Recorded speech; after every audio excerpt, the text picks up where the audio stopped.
রোজা যখন চলে এসে এবার আমার পরিবর্তন আসবে, কিন্তু পরিবর্তন বইলে আসবে না, এবং পরিবর্তন খুব ভয়ঙ্কর হবে। কারণ আমি এবার ভালো হয়ে যাবো, আর একবার ভালো হয়ে যেতে পারলি আমি আর খারাপ হবো না। এর আগ দিয়ে ভালো হয়ে যাবো, পুরো রমজান মাসটা ভালো থাকবো, ঈদ পর্যন্ত ভালো থাকবো, তারপর দেখা যাক। আমি গালাগালি যাবো না, কারোর সাথে এটা করবো না। তুই সবাই মাফ করে দিলি, যে গায়ে হাত তুলবে তার ঘুষে খাবিয়ে খা। ও মশে আসছে, আমি প্রথমে খেয়াল করিনি। কদিন আগের তো একটু আমার এটা ওয়েলকাম জানাবা না, আমি আগের তো দেখলি তোমার একটা সালাম দেবো না সুন্দর করে। যাই হোক, কথা পড়ে। আসসালামু আলাইকুম ওয়া রাহমাতুল্লাহি ওয়া বারাকাতুহু। হ্যাওটা বাপের মতোই, তারে এড়া না। ওয়ালাইকুম আসসালাম ভাতিজা, নতুন পাঞ্জাবি পরে কোথায় যাচ্ছ? বৌমার সাথে ডেট নাকি রোজা রাখ দিয়ে? এতদিন এই জন্যই তো ভালো হতে পারিনি। নানান কথা ওঠে, প্রশ্ন ওঠে, তোবা কি একটা কথা কইলে কদিনই তুমি আমার চাচা মানুষ, মাঝে মধ্যে এমন কথা কও আমার নিজের কাছে মনে হয় যে তুমি আমার চাচা না, তুমি আমার খুব ক্লোজ ফ্রেন্ড, বন্ধু। বুঝিস না, তুই আমার হলো আপন ভাইস্তা না, তোর প্রতি আমার একটা গভীর ভালোবাসা মনোভাব আছে না তোর প্রতি আমার। ছি, তুই মানে খুব ফাইলতো জানিস।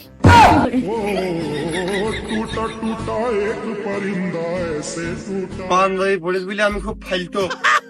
দুদিন পরে রোজা, আমি বিগত দিনে যাই করেছি সুদৃঢ় ভাবে নিজের আপন প্রিয়া নেত্রে আমি ভালো হতে চাই। আগে যাই করেছি সব বাদ, এখন বর্তমানে আমি ভালো হতে চাই, রমজান মাসটা পুরো আমি ভালোভাবে কাটাতে চাই। কদিন ভাইস্তে তোমার আমি চিনি না, তুমি এখন ভালো না হে যাও। রমজান মাসে স্কুল বন্ধ থাকে না, তোমার তো ভালো না হে চারা নেই। ও খালি স্কুলে আমি খারাপ কাজ করতে যাই, স্কুল বন্ধ হইলে আমি ভালো ভালো হয়ে যাচ্ছি। স্কুল নাই বন্ধু, প্রাইভেট কোচিং তো খোলা, তাও এই যে আমি যাবো না নে, একদিনও যাবো না নে, কারণ মনে হচ্ছে দৃঢ় ভাবে আপন প্রিয়ানেত্রে আমি ভালো হয়ে গেছি। না এখানে মনে হচ্ছে তুমি সদা সত্য কথাই বলিতেছো। তো যাই হোক, মনে হচ্ছে রোজা এবার তুমি সব পালন করার সিদ্ধান্ত নিয়েছো খুব গভীর ভাবে। তুমি কি রোজা সব থাকবা এবার ভাইস্তে? থাকলে ইয়ে করে একদিন আমার বাড়ি ইফতারি করো। না ওই তুমি এত যখন করছো, তারপরেও ওই তোমার বাড়ি মনে হয় আমার যাওয়া হবে না। না আমার এবার খুব ইফতারিতে ওই মসজিদে আমার খুব ইনভাইটেশন দেওয়ার থাকে, তো আমি না গেলে মেরা ওই মেলা লোকজন অসন্তুষ্ট হয়। আমি তো রোজা সব থাকবোই, কিন্তু আমার চিন্তা এবার তোমার নিয়ে। তোমার নিয়ে চিন্তা আমার এই জন্যই, তোমার বলে ভাত খেয়ে বিড়ি না ধরালে মাথায় কাজ করে না। এখন তুমি ওই সেহরির পর বিড়ি ধরা মানে, ইফতারি করে বিড়ি ধরা মানে, আবার তোমার তো ওই মসজিদে যেদিন ভালো আয়োজন হয় সামনের কাতারেই পাওয়া যায়। যাক, ভাইস্তের নিরিবিলি ফেলেদেরটা ছোট করে অপমান করলো। ও আমি বুঝতেই পারলাম না। তো যাই হোক ভাইস্তে, তুমি এইবার তাহলে মসজিদে থাকবা সে আমি জানি। তুমি প্রায় প্রায় দেখি ওই যে ওই গাবলা নিয়ে দেখি তদারকি করো, কার কটুক লাগবে ওরে। তো তো শরীরই জুত নেই, তো খাইস কোনতে? আবার কাটি মারা হইলো দেহ, আবার রোজা থেকে দেহে বল থাকে না তোর, তোর অত জুত কোনতে আসে রে? যেগুলো আপনার খাওয়া কথা থাকলে কিন্তু ও আমি তো ভালো হয়ে গেছি।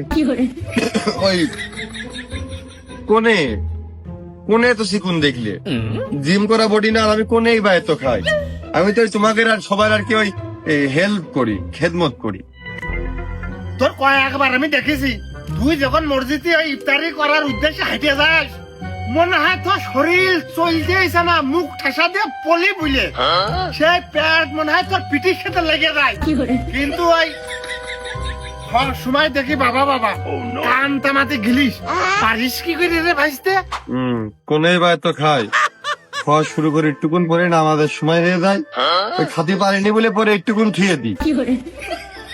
তারাবি নামাজের পরে তো কোনোদিন দেখি না যে মসজিদের হাত নিয়ে বসে তুই চারটে খেচড়ি খাচ্ছিস। খেতা ঠিকই মাথায় করে বাইন্দে রইলো, বাড়ি নিয়ে আসে হইলো, সারা রাত ধরে গুছিয়ে খাস, ওটা আমি জানি না। তা নাই হইল তো তারাবি সময় তো আমি কোনোদিন তোমার পালাম না, আর তারপরে তো তোমার আমি দেখলামই না। তুমি তো ওই টাইমে ওই রিদাবলের সাথে এই পুকুরি কাবি বাস ধরা এইসব জায়গায় আনাগোনা করো।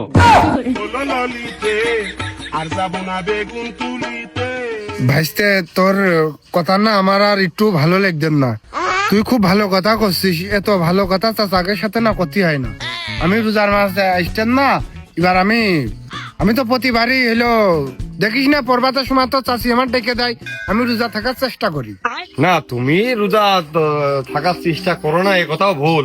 ওই আমি তো আর দেখি না যে তুমি ওই সন্ধ্যের একটু আগ দিয়ে জমাতে দোকানটা দুজন বিড়ি ফুকিয়ে বিড়ির পুংটিটা ফেলে দিয়ে ওই মিশাক গালে মত পুরে ডলতি ডলতি দিয়ে টুক করে ইফতারের ময়দানে তুমি আর রিজাবুল বসে পড়ো।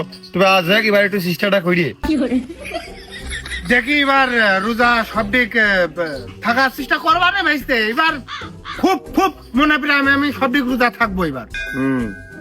রোজা প্রথম গান থাকো আর লাস্টের গান থাকো, আর ওই কেউ শুনলেই কও যে আজকের ডাই নেই, আজকের ডাই নেই। তোমার ইফতারি করতে যাতে কয় কি টাকা দিনই কদিনই তারা কষ্ট করে রান্ধে, ইফতারি খাওয়ারও সব না, না গেলি হয়। আর ওই ইফতারি খাতে গেলি ভাইস্তে হয় কি, ওই বাড়ি তোর মনে কর চাচি খালি খিচুড়ি রান্ধে, আর ইফতারি করতে গেলি সিমাই, ক্ষীর, খেজুর, শুষা, তারপরে পিএজি সব মেলাটা একসাথে দেয়। বাড়ি কি একবার হতো তা পাওয়া যায়, ইফতারি করতে গেলি মেলাটা কপালে জোটে, খাতেও ভালো লাগে ভাইস্তে। না তোমার কাছ তো আমরা এর চাইতে বেশি কিছু আশা করিও না। যাই হোক এবার চেষ্টাটা করিয়ে। আরো ওই বাড়ি চাচি খালি খিচুড়ি রান্ধে ভাল লাগে না, আবার ঠিকই ইফতারের সময় খিচুড়ি তো 2 প্লেট নাও না, আমি আবার এসব দেখি না। ভাইটা খালি দেরি কথা কয়, সব ওর কথাই ভালো। এই শোনো রিন্টু সা, এই যে তোমার এই বোর্ডটা না, ঠিক 1 রোজাতে এই বোর্ড কিন্তু আমার দোকানে থাকবে। যদি আমার যেসব ঈদ বোনাস উঠবে, যে টাকা উঠবে, আমি তোমার বোর্ড গুনে হিসাব করে গেম গুনে টাকা দিয়ে দেবো সব। কিন্তু প্রথম রোজাতে একদম 30টা রোজায় সকাল 10টাতে 4টা পর্যন্ত বোর্ড কিন্তু আমার দোকানে থাকবে। আগের থেকে বলে দিলাম, এই বোর্ড যেন অন্য কেউ না পাই। আমি 10টা থেকে 4টার মধ্যে যখন আসবো তখনই কিন্তু আমার হাত ছেড়ে দেওয়া লাগবে। বিল যা হয় আমি দেবো, কথা যেন মনে থাকে। আচ্ছা, কিরাম বোর্ড না ঠিক করে আসলাম। এখন কিরাম বোর্ড যদি অধিক পরিমাণে খেলা হয়, মাজা ধরে যাইতে পারে। তার মানে একটু বিশ্রামের প্রয়োজন, বসতে হবে, একটা চেয়ার কিনতে হবে। এইবার যদি হাত উঁচু করে রাখতে রাখতে যদি হাত লেগে যায়, তাহলে কৃষি লুডো খেলতে হবে, লুডো কিনতে হবে। বাজারের মধ্যে লাইন ডাইটে আসি, তাহলে লুডোর কোড ভাই বাড়ি ফেরার পথে এসে নিয়ে আসছি। লুডোর কোডও কিনা হয়ে গেল, এবার খালি চেয়ারটা কিনতে হবে।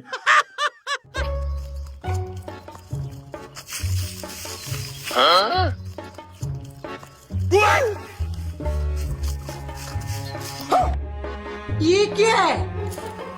কাজ এটাও সম্পূর্ণ হয়ে গেল।